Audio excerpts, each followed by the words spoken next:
Hi there peeps, this is Dark Shades, and yesterday I made a big decision to come off of Facebook. And so I don't want to disappoint all my close friends and relatives because of this decision, but I felt I needed to do it.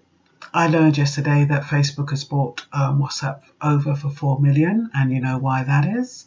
Because WhatsApp gives everybody what Facebook doesn't give them, what Twitter doesn't give them, what Instagram doesn't give them, and what Facebook itself doesn't give them.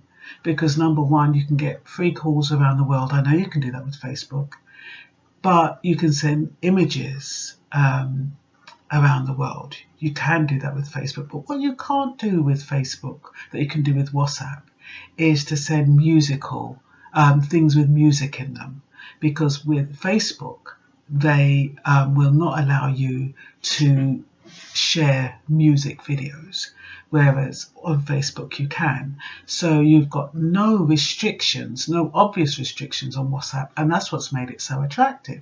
So everybody's jumped on the WhatsApp bandwagon, including me. I loved it because of all those reasons. I can call my family abroad for free, in Jamaica, in America, in Canada, regardless of where they are. Provided they had WhatsApp, I could get into contact with them for free.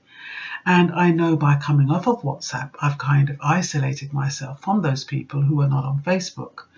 But hey, they've got my telephone number, they can call me. And that's what I found WhatsApp has done. It's kind of a cop-out. People send these lovely, flowery, inspirational messages. They send everything by WhatsApp, and nobody calls anymore. Nobody sends text messages anymore.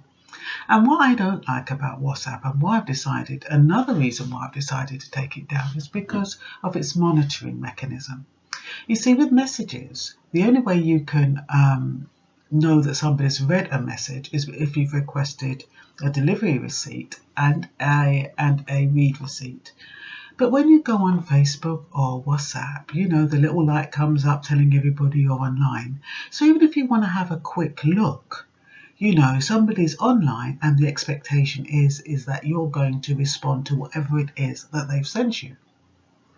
And then, of course, you kind of have an emotion within yourself, many of us do, to respond to somebody's text in the same vein. If they sent you a picture, you want to send them a picture back.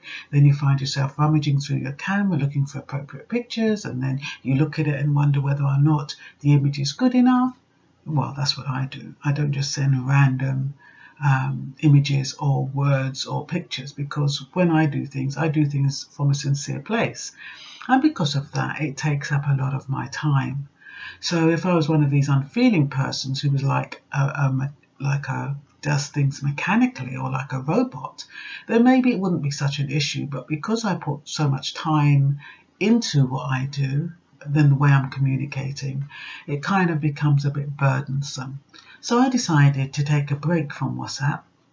I did think about taking a break from Facebook, but Facebook, I have no obligation to the people on Facebook because most of them are business acquaintances. I know I have family on there and friends as well, but most of them are kind of business to do with the music, to do with my magazine. So I don't really have that affinity with them. But people on Facebook, they pull at my tugs, they pull at my heartstrings, and I feel more obligated to be a part of that journey with them. And I love looking at all the for profile pictures and making my little comments. But I think it is important to get a grip sometimes and take a stock of where you are and what you're doing, and not just following the crowd. That's what I've decided to do today. I'm not going to follow the crowd. I'm going to be an individual, and if it means isolating myself for a while, so be it. But I will not be controlled. That's all for now.